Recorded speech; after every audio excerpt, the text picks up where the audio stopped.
নমস্কাৰ বন্ধুসকল, বিশ্বজিৎ ব্লগছ আছামলৈ আপোনালোকক সকলোকে সাদৰেৰে স্বাগতম জনাইছোঁ। বন্ধুসকল, আপুনি বাৰু কেতিয়াবা অনুভৱ কৰিছেনে যে আপোনাৰ মনটো সদায় সকলো সময়তেই ব্যস্ত হৈ থাকে? কোনো এটা চিন্তা শেষ হোৱাৰ আগতেই আন এটা চিন্তা আপোনাৰ মনলৈ আহি যায়। অতীতৰ কিছুমান ঘটনা, ভৱিষ্যতৰ চিন্তা, কামৰ হেঁচা, মোবাইলৰ নটিফিকেশ্যন, বিভিন্ন সামাজিক মাধ্যমৰ সৈতে হোৱা তুলনা বা কম্পেয়াৰ, এই সকলো মিলি আমাৰ মনটো যেন এটা ভৰ্তি কোঠালিৰ দৰে হৈ পৰে, যেন বহুত বস্তুৰে যেন এটা ৰুম ভৰি আছে তেনেদৰে। বন্ধুসকল, আমি ঘৰৰ আৱৰ্জনাবোৰ নিয়মিতভাৱে পৰিষ্কাৰ কৰি থাকোঁ, নহয়নে বাৰু?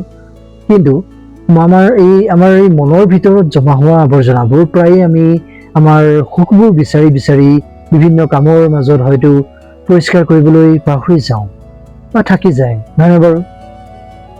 আজি এই ভিডিঅ'টোত আমি আলোচনা কৰিম কেনেকৈ আমি মেণ্টেল মিনিমেলিজিম অৰ্থাৎ আমাৰ মনটোক কেনেকৈ আমি অপ্ৰয়োজনীয় চিন্তাৰ পৰা মুক্ত কৰি অধিক শান্ত, মনোযোগী আৰু এটা সুখী জীৱন হিচাপে আমি গঢ়ি তুলিব পাৰোঁ আমাৰ এই জীৱনটোক। বন্ধুসকল, এই মেণ্টেল মিনিমেলিজিম মানে কি হয়? এই মেণ্টেল মিনিমেলিজিম মানে মনটো খালী কৰি দিয়া নহয় একেবাৰে। মানুহ হিচাপে আমি চিন্তা কৰাটো একেবাৰে স্বাভাৱিক কথা, চিন্তা কৰিমেই, আমি কৰিব লাগিবই। কিন্তু সকলো চিন্তাক সমানে গুৰুত্ব দিয়াটো অপ্ৰয়োজনীয়, কেতিয়াও প্ৰয়োজনীয় হ'ব নোৱাৰে। সকলো চিন্তাক সমানে গুৰুত্ব দিয়াটো প্ৰয়োজনীয় নহয়। কিছুমান চিন্তাই আমাক আগবঢ়াই লৈ যায় জীৱনত, আনহাতে কিছুমান চিন্তাই কেৱল আমাৰ শক্তি আৰু আমাৰ সময়বোৰ খৰচ কৰে। ভাবকচোন, আপোনাৰ মোবাইলত যদি হাজাৰটা অপ্ৰয়োজনীয় ফাইল সোমাই থাকে বা এপছ সোমাই থাকে বহু দৰকাৰী, তেন্তে আপোনাৰ মোবাইলটো শ্ল' হৈ যাব বা লেহেমীয়া হ'ব বা শ্ল' হ'ব বা হেং মাৰিব, নিশ্চয় হ'ব এনেকুৱা। ঠিক সেইদৰেই আমাৰ এই মনটো অপ্ৰয়োজনীয় চিন্তাৰে ভৰি থাকিলে আমাৰ সিদ্ধান্ত ল'বলৈ, আমাৰ বিভিন্ন কাম কাজত মন দিবলৈ আৰু জীৱনৰ এই সুখবোৰ অনুভৱ কৰিবলৈ অসুবিধা হৈ যায়। আমি পাহৰি থাকোঁ, হয়তো আমি কৰিবই নোৱাৰোঁ, এইবিলাকৰ বিষয়ে ভাবিবই নোৱাৰা হৈ যাওঁ। গতিকে ইয়াৰ বাবে প্ৰথম অভ্যাসটো হ'ল নিজৰ চিন্তাবোৰ লিখি ৰখা। এখন আপুনি ডায়েৰী ল'ব পাৰে, ডায়েৰী লওক আৰু প্ৰতিদিনে 5 বা 10 মিনিট সময় উলিয়াই মনৰ কথাবোৰ লিখিবলৈ চেষ্টা কৰক, লিখি ৰাখক। লিখিলে চিন্তাবোৰ মাথো মনৰ ভিতৰতে ঘূৰি নাথাকে আমাৰ।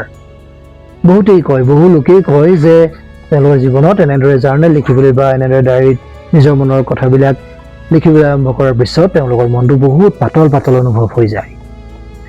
তাৰপিছত দ্বিতীয় অভ্যাসটো হৈছে ধ্যান বা মেডিটেশ্যন কৰা। মাত্ৰ 5 পৰা আপুনি 10 মিনিট সময় বহি নিজৰ উশাহ নিশাহত মনটোক মনোনিৱেশ কৰক। প্ৰথম দিনা হয়তো আপোনাৰ মনটো নবহিব, বাৰে বাৰে মনটো ইফালে সিফালে যাবই, এইটো স্বাভাৱিক কথা। কিন্তু আপুনি চেষ্টা কৰিব লাগিব অকণমান। ইয়াৰ বাবে নিয়মিত অনুশীলন যেতিয়া আপুনি কৰি যাব, আপোনাৰ মনটো ধীৰে ধীৰে লাহে লাহে শান্ত হৈ উঠিব। তাৰপাছত তৃতীয় অভ্যাসটো হ'ল ডিজিটেল ডেটক্স। আজিকালি আমিতো সকলো মানুহেই, সকলোৰে হাতত মোবাইল থাকেই। আজিকালি টিভি নাচালেও মোবাইলটো সন্মুখত সকলোৰে থাকেই। আমি বহু সময় কেৱল অভ্যাসবশতভাৱে মোবাইলটো খুলি লওঁ, কোনোবা এটা ভিডিঅ' চাবলৈ লৈ গৈ আমি আধা ঘণ্টা সময় মোবাইলটো কিবা কিবি ইটো সিটো চাই থাকোঁতেই আমি পাৰ কৰি দিওঁ, পাৰ হৈ যায়, গম নোপোৱাকৈ যায়। এই অবিৰামভাৱে চলি থকা তথ্যৰ সোঁতে, এই তথ্যৰ সোঁতটোৱে আমাৰ মনটোক ক্লান্ত কৰি পেলাই, মনটোক একেবাৰে ভাগৰুৱা কৰি পেলাই। দিনটোৰ কিছুমান সময় মোবাইল আৰু সামাজিক মাধ্যমৰ পৰা সম্পূৰ্ণ আঁতৰি থাকিবলৈ চেষ্টা কৰক আপুনি। চতুৰ্থটো অভ্যাস হ'ল প্ৰয়োজনীয় কামক অগ্ৰাধিকাৰ দিয়াটো। এদিনতে সকলো কাম শেষ কৰাৰ চেষ্টা নকৰিব কেতিয়াও জীৱনত, আৰু এইটো অসম্ভৱো নহয়, নোৱাৰে, গতিকে নকৰিব। প্ৰতিদিনে আপুনি 3টা আটাইতকৈ গুৰুত্বপূৰ্ণ কাম বাছি লওক আৰু সেই কাম সম্পূৰ্ণ মনোযোগেৰে কৰক। আপোনাৰ সম্পূৰ্ণ মনোযোগ তাত ঢালি দিয়ক। ইয়াৰ ফলত আপোনাৰ মনটোৰ ওপৰত অযথা হেঁচাবোৰ নপৰে। তাৰপাছত পঞ্চম অভ্যাসটো হৈছে কৃতজ্ঞতাৰ অভ্যাস প্ৰকাশ কৰা। শুবলৈ যোৱাৰ আগতে আজিৰ আপুনি দিনটোত কিহৰ বাবে কৃতজ্ঞতা অনুভৱ কৰিলে, আপোনাৰ মনটো কি ভাল লাগিল, এনে 3টা কথা লিখি ৰাখক। আপুনি কিহৰ পৰা আপুনি কৃতজ্ঞতা অনুভৱ কৰিছে? হয়তো আপোনাৰ পৰিয়াল, আপোনাৰ সুস্বাস্থ্য, বন্ধু, অথবা আপোনাৰ ভাল লগা কোনো বা এটা সুন্দৰ মুহূৰ্তৰ বিষয়ে। এই সৰু অভ্যাসটোৱেই ধীৰে ধীৰে লাহে লাহে আপোনাৰ মনটো ইতিবাচক বা পজিটিভ কৰি তুলিব। বন্ধুসকল, এতিয়া এটা বাস্তৱ উদাহৰণৰ কথা কওঁ। ধৰি লওক দুজন মানুহ একে সমস্যাৰে সন্মুখীন হৈ আছে। প্ৰথমজনে সেই সমস্যাটোক লৈ গোটেই দিন চিন্তা কৰি বহি থাকে, কি কৰিম কি নকৰিম, এইটো হ'ল কি হ'ব এতিয়া, এনেকুৱা হ'ল কেনেকৈ কৰিম কি থাকিম কি হ'ব এতিয়া মোৰ জীৱনত। দ্বিতীয়জনে আকৌ সেই সমস্যাটো লিখি তাৰ ওপৰত পৰিকল্পনা কৰিবলৈ আৰম্ভ কৰে, কি কৰিব, যি কৰিব পাৰে সেই কামটো তেওঁ কৰিবলৈ আৰম্ভ কৰি দিয়ে। দুইজনৰ সমস্যাটো কিন্তু একেই, কিন্তু মনৰ ব্যৱস্থাপনাৰ মনৰ সেই ছেটিংছৰ বাবে ফলাফল সম্পূৰ্ণ বেলেগ হৈ যায়। এইটোৱে হৈছে মেণ্টেল মিনিমেলিজিমৰ মূল শিক্ষা। সকলো চিন্তাক ধৰি নাৰাখি কেৱল প্ৰয়োজনীয় চিন্তাক, আমাৰ যিটো আটাইতকৈ প্ৰয়োজনীয় চিন্তা হয় তাক স্থান দিবলৈ চেষ্টা কৰক, তাক স্থান দিয়ক আপোনাৰ মনটোত। ইয়াৰ লগতে নিজৰ শৰীৰৰ প্ৰতিও যত্ন ল'বলৈ চেষ্টা কৰক। নিয়মিতভাৱে অকণমান সময় ব্যায়াম কৰক, পৰ্যাপ্ত পৰিমাণৰ টোপনি যাবলৈ চেষ্টা কৰক, ৰাতি পৰ্যাপ্ত পৰিমাণৰ টোপনি লওক, অস্বাস্থ্যকৰ খাদ্য বা আহাৰ গ্ৰহণ নকৰিব, স্বাস্থ্যকৰ খাদ্য গ্ৰহণ কৰক আৰু প্ৰাকৃতিক পৰিৱেশৰ মাজত কিছু সময় কটাওক। শৰীৰ সুস্থ থাকিলে মনটো নিজেই সুস্থ হৈ উঠে। আৰু এটা গুৰুত্বপূৰ্ণ কথা কওঁ, মনত ৰাখিব, আপুনি এই জীৱন বাটত লগ পোৱা সকলো মানুহকে কেতিয়াও সুখী কৰিব নোৱাৰে।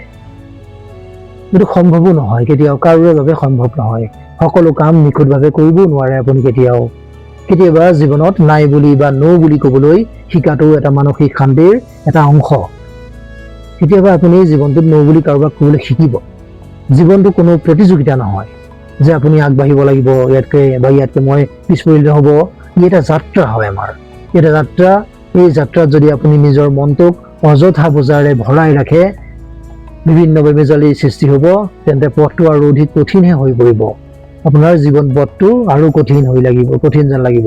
কিন্তু যদি মনটোক আপুনি সৰল, পৰিষ্কাৰ আৰু শান্ত কৰি ৰাখিব পাৰে, তেন্তে সেই একেই জীৱনটোৱেই আপোনাৰ বহু বেছি সুন্দৰ যেন অনুভৱ হৈ পৰিব। বন্ধুসকল, মনত ৰাখিব, শান্তি এই বাহিৰৰ পৃথিৱীত, এই জগতত, বাহিৰৰ জগতত নাই আৰু বিচাৰিও নাপায় আপুনি বাহিৰৰ জগতত। প্ৰকৃত শান্তি আৰম্ভ হয় আমাৰ নিজৰ মনৰ ভিতৰৰ পৰা। আজিৰ পৰা আপুনি এটা সৰু সিদ্ধান্ত লওক, প্ৰতিদিনে অন্ততঃ 10 মিনিট সময় কেৱল নিজৰ বাবে, নিজৰ মনটোৰ বাবে ৰাখিব। ওচৰত আপোনাৰ কোনো মোবাইল নাথাকে, কোনো ছ'চিয়েল মিডিয়া বা সামাজিক মাধ্যম নাথাকিব, কেৱল আপুনি আৰু আপোনাৰ মনটো। কিছুমান সৰু সৰু অভ্যাসেই আপোনাৰ সময়ৰ লগে লগে জীৱনটোলৈ ডাঙৰ পৰিৱৰ্তন কঢ়িয়াই লৈ আনে।